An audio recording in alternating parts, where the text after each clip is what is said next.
lots of people have beat themselves up all the time about I'm not. Back to one of that big perfectionist. I'm not good enough at this, or why can't I be good at? But actually, that's kind of missing the point. What are you really good at? What are you passionate about? Yeah. The easiest way to be good at something is to couple it with being really passionate about something. Yes.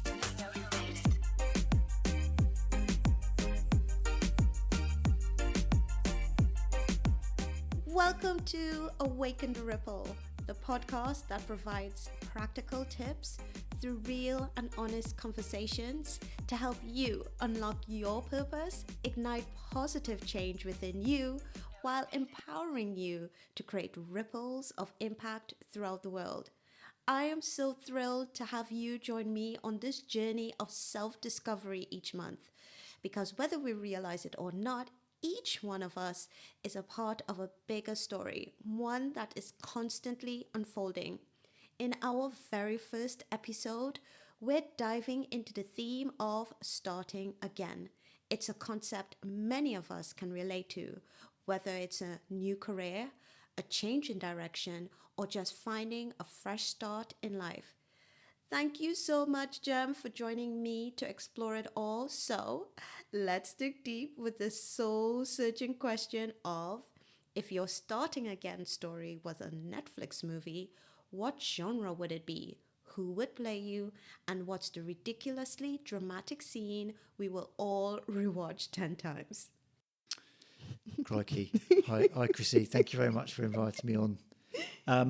I've been thinking about this question. I think if it was a genre, it would be docudrama. Docudrama. I like to keep it real, but I think there's always some jeopardy in a narrative and some sort of a tale to be told when you talk about kind of I guess starting again or kind of reinventing yourself or taking a new direction. So I think it'd be docudrama. Docudrama. I think the person who played me would hopefully be somebody who everyone believed. Okay. Do you have anyone in mind? Well, I've got lots of heroes, lots of people who I look to for inspiration and who I sort of see as very credible and believable.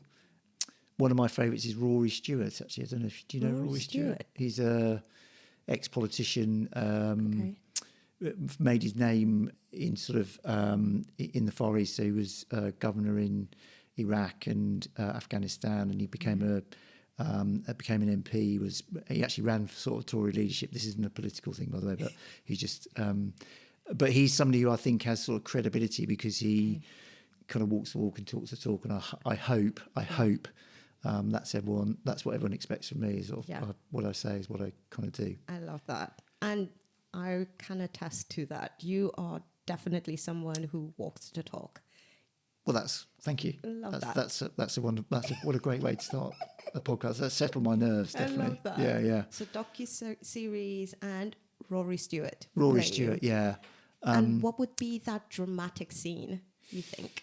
I think it would be, because it would be a drama. I'm not suggesting a documentary, but I think it would be the scene where I sort of spread the mental map that's going to get me to where I need to get to on this kind of renaissance, this new start. I'm kind of like sort of plotting and planning. Yes. And I point to the sort of the X on the map, and everyone goes, "Wow, what an ambition! What a thing that you're trying to achieve." Right.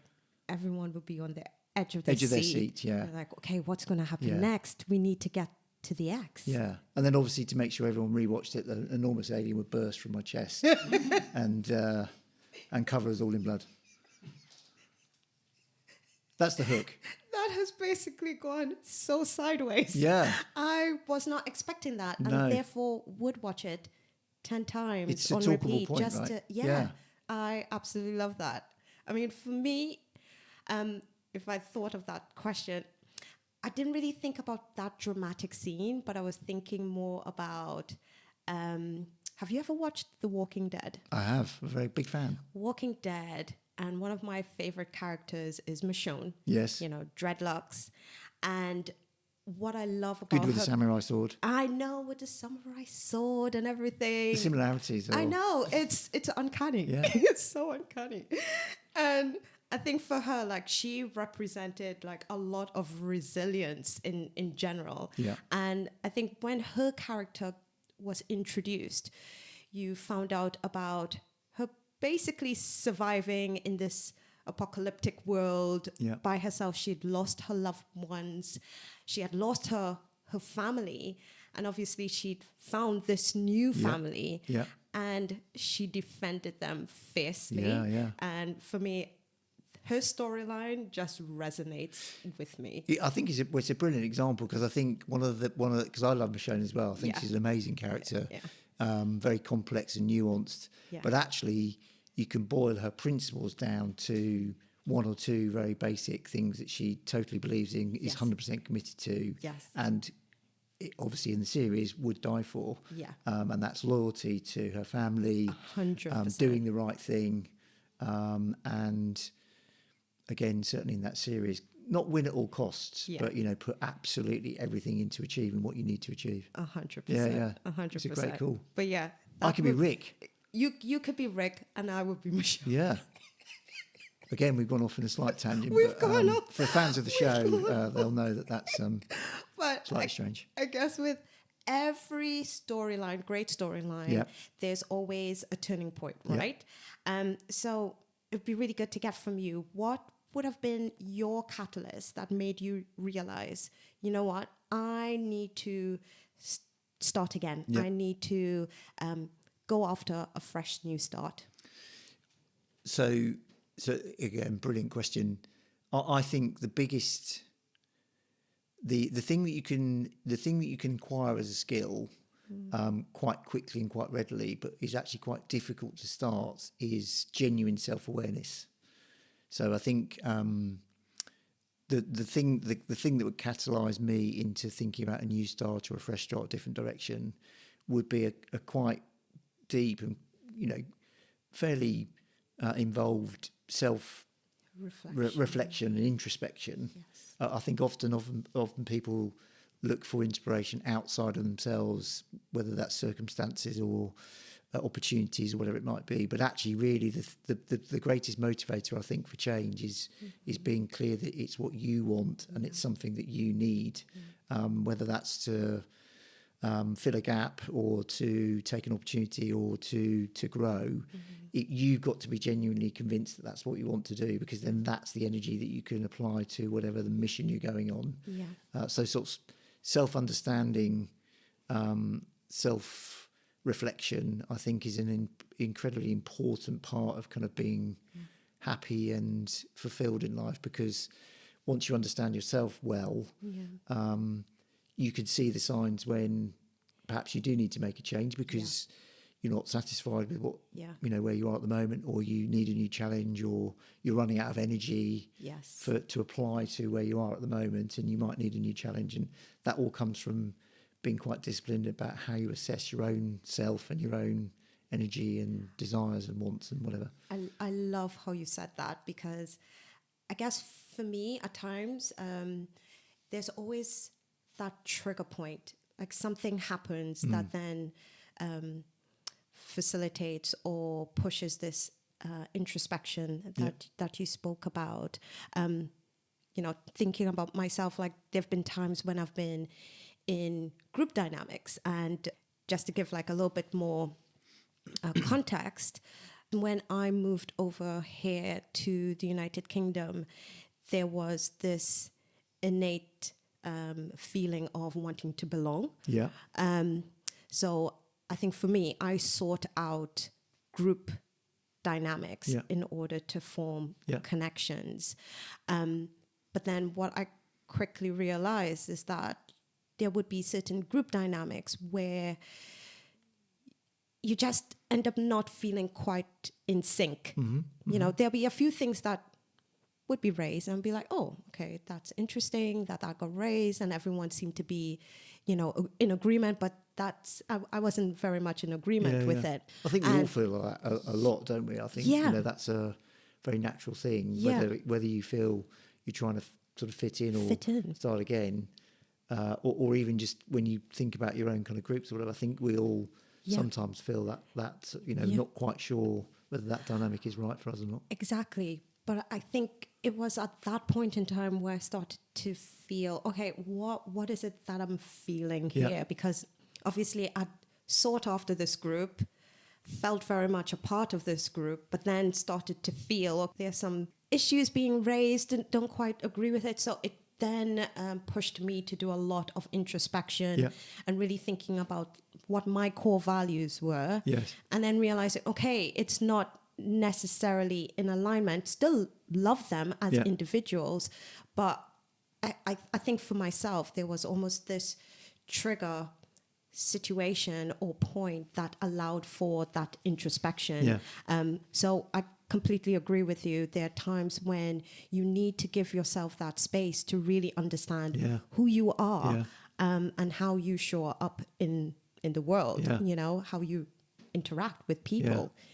I mean, one of the I'm not quite sure how I learned it as a trick, but I think being able to not get too hung up about how other people show up and how other people feel and think, as long as that doesn't stop you from being yourself or dilute who you are as a sort of personality, that's fine. You don't have to agree with everything that everyone says all of the time. Agree. That's just you're setting yourself too much of a challenge. Being sure that the people that you're with are nourishing you and adding to you with their foibles and perhaps with the things you don't agree with or that you don't find completely align with you.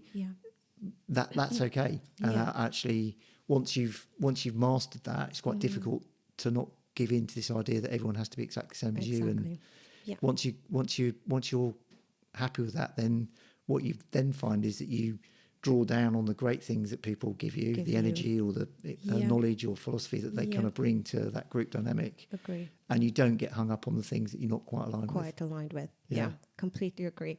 Going back to what you said then about that introspection, how did you go about doing that?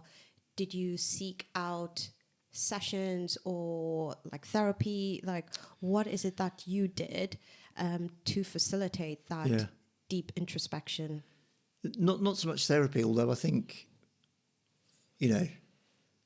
life is therapy to a degree. Truth. It's like, because if you're aware of what's going on and you don't become too blinkered that you're kind of just nose down and you're just you're not taking in anything from outside, then everything that you see and hear and do, you should see that as some kind of, I don't want to sound too philosophical, but that you should see that as sort of some kind of learning thing, some kind of, why did you enjoy something? Is a really interesting, not how do I do it again, or why can't I do that all the time, but why did you enjoy something is a really interesting and useful question to ask yourself every now and again, because then that will help you find other things that you find enjoyable. Not necessarily a different version of the thing that you find enjoyable, but just something else that kind of fits the different criteria. I mean, I love working with people, and I love learning from people who are sort of adjacent to what I do, if that makes sense, rather than somebody who's the next level up or a more famous version, or a famous version of me, or I don't know, whatever it might be. But people who are sort of adjacent to me. How they operate and what they do and what makes them successful. So, I think, did I answer the question? Yeah, so basically from what I heard, you're constantly reflecting based on the interactions that you have with people, and because of your natural curious nature, you actively engage with people who might be adjacent to you. You're going to learn something new, and therefore it allows you to then reflect about the engagement itself with this person, or even like the whatever it is that you've heard, it's probably landed in some sort of way internally that's made you think. So so from what I've gotten from that, it's almost that constant and daily, probably not daily, but introspection of, that was an interesting exchange. what did I learn about myself from out of this? Or Yeah, I think so. I mean, I've always been I've always been somebody who I really like to think. That's a weird thing to say. We're all thinking, but I like to. So I have two things that are two disciplines. I think that basically possibly add to the. I think it's a great summary of my fumbling explanation. But two disciplines. I think one is giving yourself time to just literally decompress and think. Yes. And that's not necessarily sitting there thinking, right, I need to come up with an amazing idea. Or I need to think now. Just why literally sitting in a chair and having a think about whatever pops into your mind, and then really trying to develop that as something that you either learn something from or you can observe that's repeatable, whether it's pleasure or something you want to avoid because it's not particularly nice. And then the other thing is which is like at the other end of the spectrum is this idea of it's not my phrase, but sort of hyperstimulation. So doing things that don't necessarily seem to have a kind of particularly obvious purpose. Because you know that basically an experience or you're going to learn something. You're going to learn something, and in 6 months' time or a year's time or 5 years' time, it might come in useful. In fact, it will come in useful because it'll add to some kind of decision you make or some something you write or some presentation you've got to give. Yeah. And this idea that all stimulation, whether it's listening to a different type of music that you've never listened to before or going to an art gallery or watching a TV program that you kind of think you're never going to like, but actually it's kind of like, still it giving into that and kind of like sort of saying, okay, well, it's just going to be cool. I'm not quite sure how it's going to help me, but I'm pretty sure it will. I love that because I decided that I'm going to just say yes to experiences that, came to me. And I don't know how it actually happened, but got invited to ecstatic dance. And that was... Wow, what's that? I like it already. Sounds amazing. So it's like, okay, so for the listeners, Jem is also my sponsor, and he encouraged me to do improv. Yes. Which I absolutely was cringing, but had an amazing time. Yeah, it was brilliant. a day session. Met interesting people and just immersed myself fully into improv. So ecstatic dance is like that. Music is playing in the background and you just go with the flow. Okay. However you want to move, you move. Wow. Yeah. And it could be for hours on end. Yes, they might. So you do that in a group? You do you do it as a group, that sort of thing. But in essence, music is playing and you're literally going with the flow. Yeah. And to unlock your creativity and the part of your brain that might be slightly subdued or you can't get access or I would say I get that. In essence, it's all about just letting go, because I think for me, the things that came up was I felt, okay, are people going to judge me? And obviously everyone was in the same position. Everyone was basically feeling and thinking the same thing. But with time, everyone did. And it was such a beautiful experience. And I think in a way, it's beautiful letting go and allowing imperfections to become perfection. Yeah. I don't know if that's like the best way of really describing it, but I got so much from out of it because I know I'm very much a perfectionist. I want things to be done in a certain order, and that's why we love you, Chrissie, at work. But the thing is, if anything happened, like Jem doing ad-lib, it would throw me. It would absolutely throw me. And I'd be like, okay, how do I respond in a situation like this?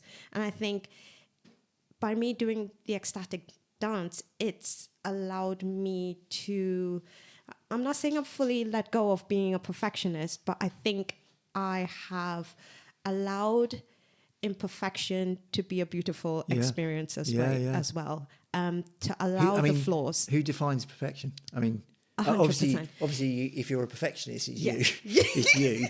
But what I suppose what I mean by that is because it's a very very strong philosophical thought, isn't it? Which is, we often beat ourselves up for not being as good as we want to be, or not being as perfect at something as we want to be. But who in it'd be very difficult to specify exactly who it is or what it is that's defining what perfection is. No one is. Yeah, no one is. No one is. So liberating when you kind of like, obviously you want to do good and you want to do well and you want to progress in, I don't know, whatever it might be, or you just want to be able to completely self-express completely without any kind of restriction but yeah, the idea of perfection is slightly in our own heads, really, most of the time. Completely agree.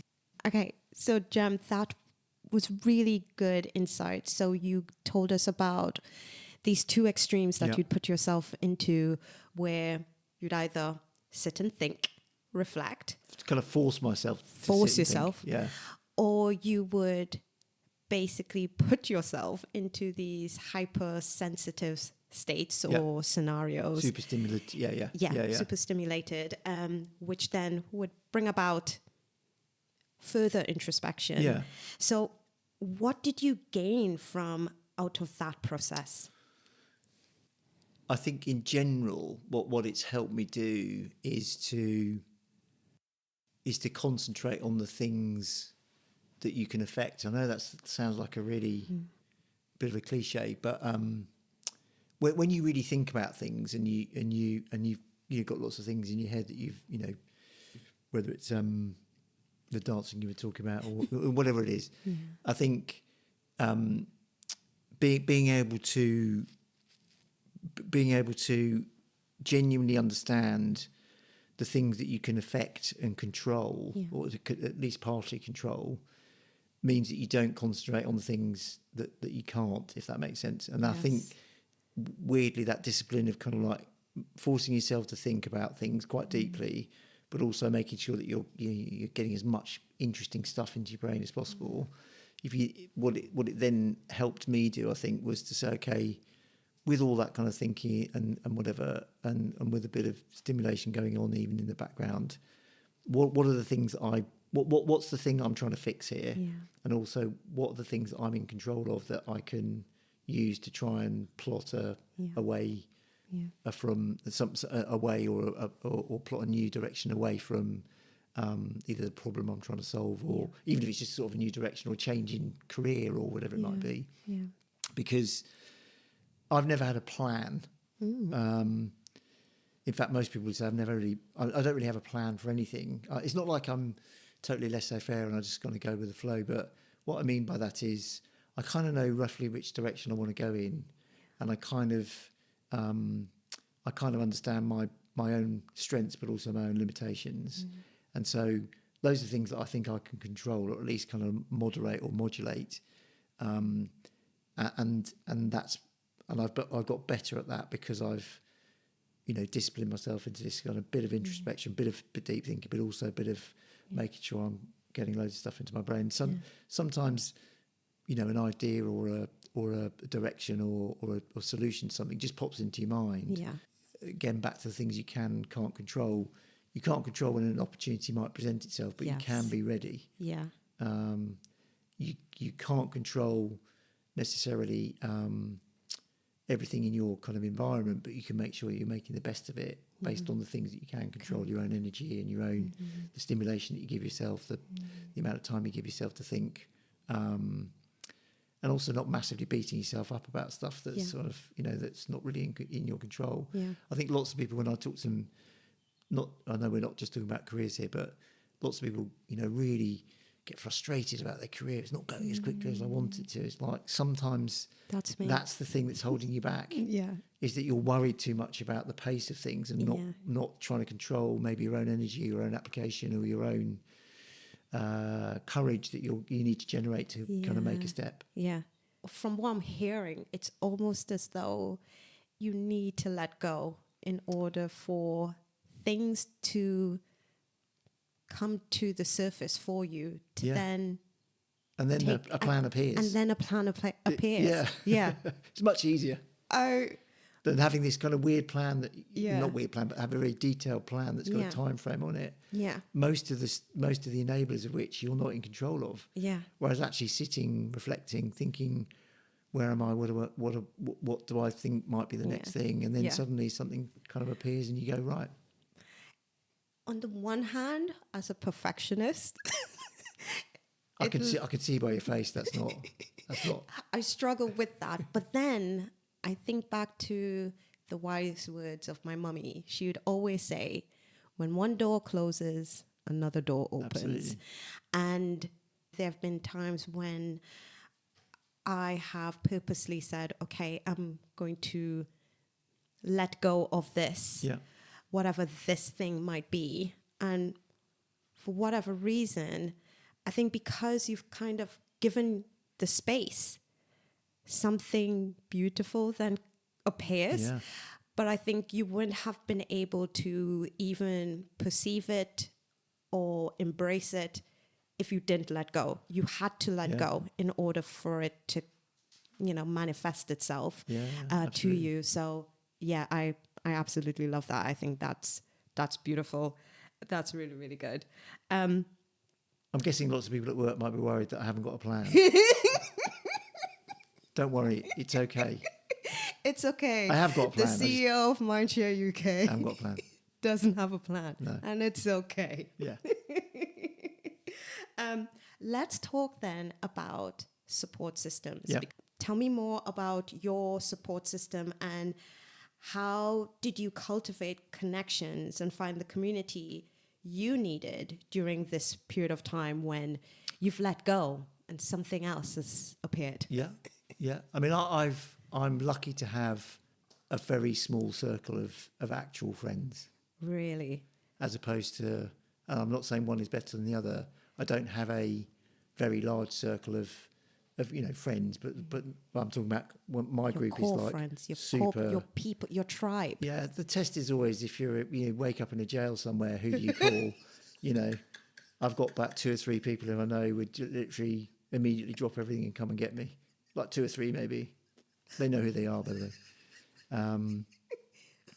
So I'm being frivolous, but so my support network is is pretty small but very tightly knit. Mm-hmm. Obviously, I rely a huge amount on my family. Yeah. I'm lucky enough to have a really good family who offer moral, philosophical support sometimes.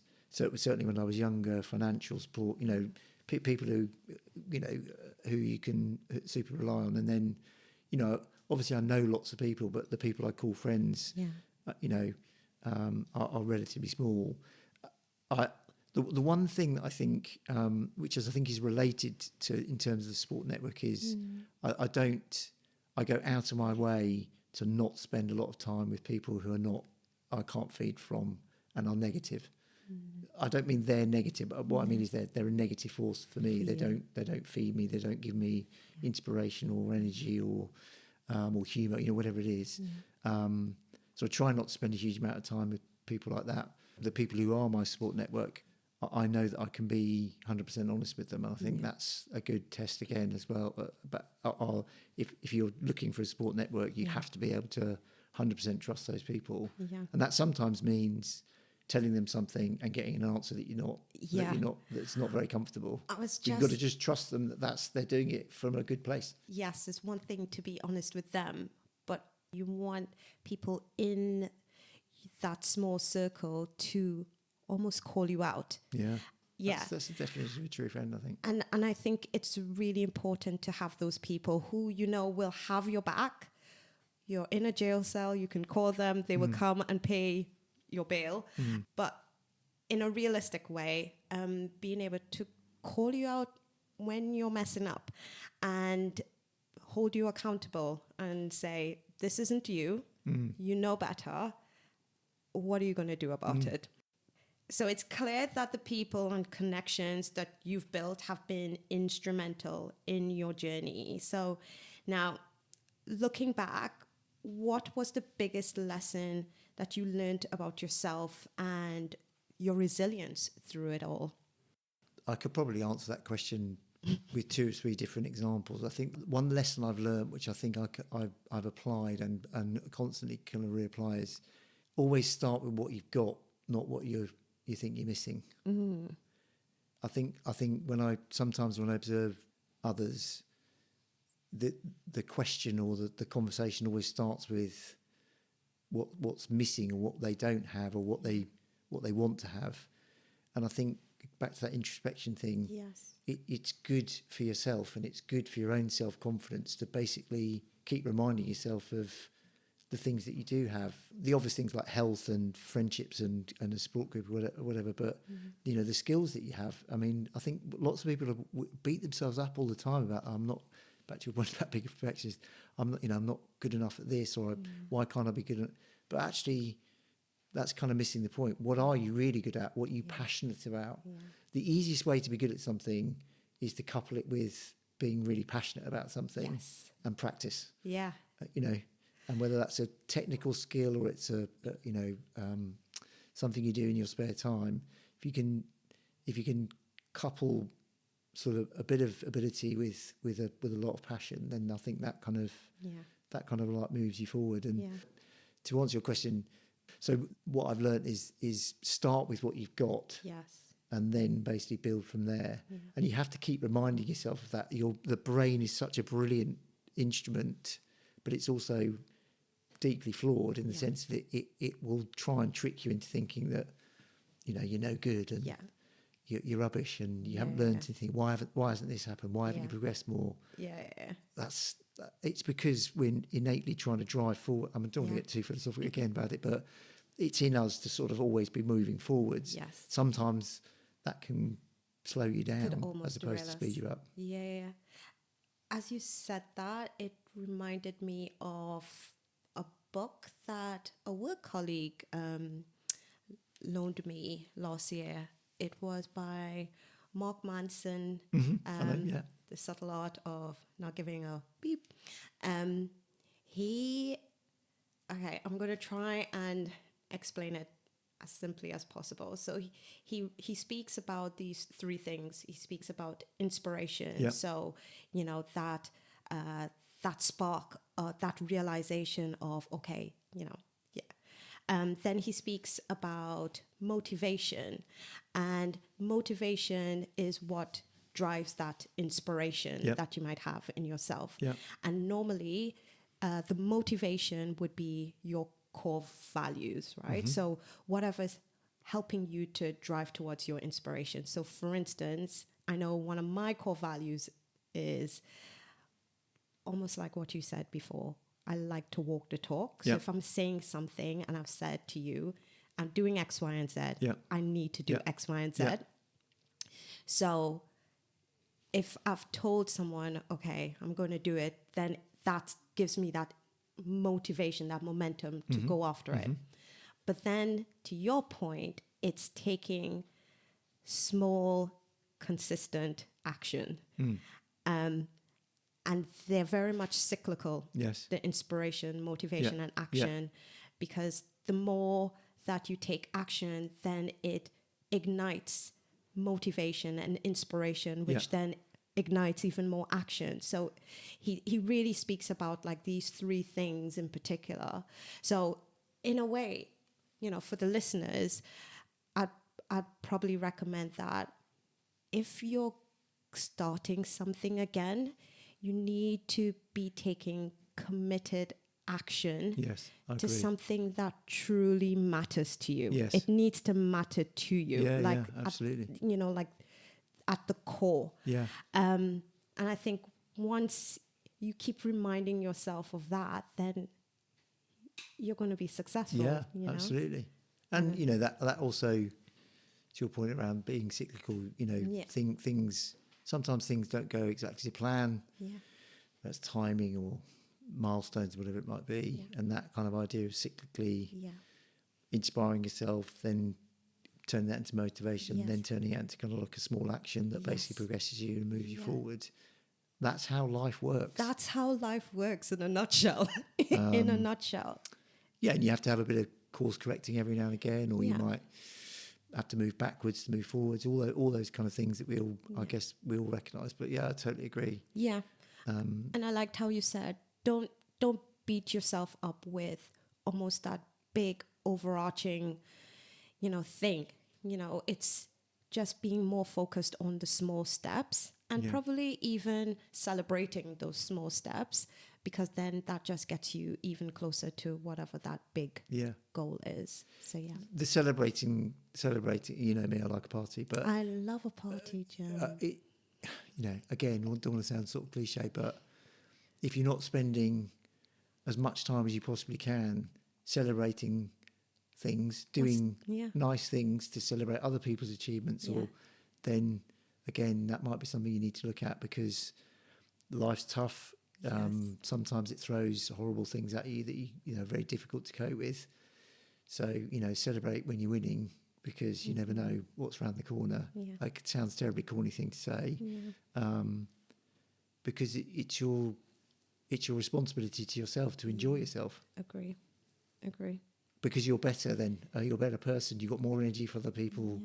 You've got more motivation, more inspiration, because you've given into sometimes what people find very difficult, a temptation people find very difficult to, which is have a celebration. It can just be could be a Mars bar on the walk home from work, and just I've had a good day today, I'm going to celebrate with a Mars bar, or any other confectionery. It doesn't have to be a Mars bar, but you know what I mean, or some kind of little treat. That's what I mean by celebrating. Agree. Cut yourself some slack. Small things. 100%.